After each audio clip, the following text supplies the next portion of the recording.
గురువుగారు, సాత్విక, తామసిక, రాజసిక జ్ఞానాన్ని భగవద్గీత ఎలా నిర్వచించింది? ఆ జ్ఞానం సమాజానికి ఎలా ఉపకరిస్తుంది? భగవద్గీతలోని మోక్ష సన్యాస యోగంలోని 20, 21, 22 శ్లోకాలలో సాత్విక, రాజసిక, తామసిక భావాల గురించిన చర్చ మనకు కనబడుతుంది. సర్వభూతేషు ఏనైవం భావమవ్యయమీక్షతే అవిభక్తం విభక్తేషు తజ్ఞానం విద్ధి సాత్వికం. ఇది సాత్వికుని ఆలోచన విధానం. ఉన్నది ఒకే చైతన్యం. ఆ ఒకే చైతన్యము విభక్తమైనప్పుడు అందరిలో ద్యోతకమవుతుంటుంది. కనుక ప్రతివాడిలో ఉన్నది భగవత్ స్వరూపమే. సర్వే జనా సుఖినో భవంతు అన్న భావన సాత్వికుని ఆలోచన విధానం. అది సాత్వికమైన బుద్ధి. ఇక పృథగ్వేన తు యజ్ఞానం నానాభావాన్ పృథగ్ విధాన్ వేత్తి సర్వేషు భూతేషు తజ్ఞానం విద్ధి రాజసం. ఇహ రజోగుణం ఉన్నవాడి ఆలోచన ఎలా ఉంటుంది అంటే, ప్రతి వస్తువు దేనికి అదే దాని తత్వాన్ని సంతరించుకొని ఉన్నది. నాకు వాటితో సంబంధాన్ని నేను ఏర్పరచుకుంటూ ఉన్నాను అని అంతటా వ్యాపించి ఉన్నటువంటి ఆత్మతత్వము ఒక్కటే అన్న ఆలోచనను పక్కకు పెట్టి తన అర్హత, తన హోదా, తన గొప్పతనమే ముఖ్యమన్న భావనతో అహంకారంతో ప్రవర్తించే ఆలోచన విధానమే రజోగుణం.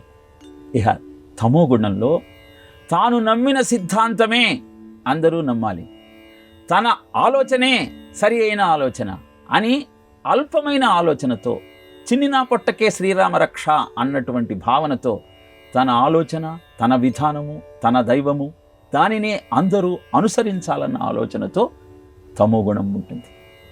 ఇలా ఈనాటి సమాజంలో పవిత్ర యుద్ధాల పేరుతో కొంతమంది, మార్పిడుల పేరుతో కొంతమంది వారి వారి ఆలోచన విధానాన్ని విస్తరించాలన్న ఆలోచనతో సమాజంలో ఒక ద్వేషాన్ని, మోసాన్ని ప్రవర్తింపచేస్తూ ఉన్న నేపథ్యంలో వెష్టే వ్యాపోతీతి విష్ణు చరాచరేతు భూతేషు వేషనాత్ విష్ణురుచ్యతే అన్న భారతీయుని ఆలోచన విధానం. అంతటా వ్యాపించి ఉన్నది ఒకే చైతన్యం, అదే విష్ణువు అని పిలువబడుతుంది. నేను విష్ణు భక్తుణ్ణి, శ్రీమన్నారాయణుని సేవకుడిని అన్న భావనతో ప్రతివారిలో ఆ విష్ణుతత్వాన్నే చూస్తూ ఆరాధిస్తూ లోకా సమస్తా సుఖినో భవంతు, ఎదుటివాడికి కష్టం కలిగిస్తే ఆ పరమాత్మకు, ఆ శ్రీమన్నారాయణుడికి నేను కష్టం కలిగించేటట్టే అన్న భావనతో సంచరిస్తాడు. అందుకే వైష్ణవులకు ఎదుటివాడి మనోభావాలను దెబ్బతీయటము, దానికి బాధ కలిగించటం ఆత్మహత్యా సదృశం అని చెబుతుంది వైష్ణవం. తన మాటలతో కానీ చేతలతో కానీ ఎదుటివారికి ఎలాంటి హాని చేయకుండా ఉండటమే నిజమైన విష్ణు భక్తి. అలా సాత్వికమైన ఆలోచన తరతరాలుగా భారతీయుని రక్తంలో, డిఎన్ఏలో ఇమిడిపోయి ఉన్నది. కానీ నేటి సమాజంలో అనేకమైన విధర్మీయ విదేశీయ శక్తులు తమ ప్రాబల్యాన్ని పెంచుకోవాలన్న ఆలోచనతో రజో తమో గుణంతో ఉన్నటువంటి ఆలోచన విధానాన్ని విస్తరింపచేస్తూ ఉన్నారు.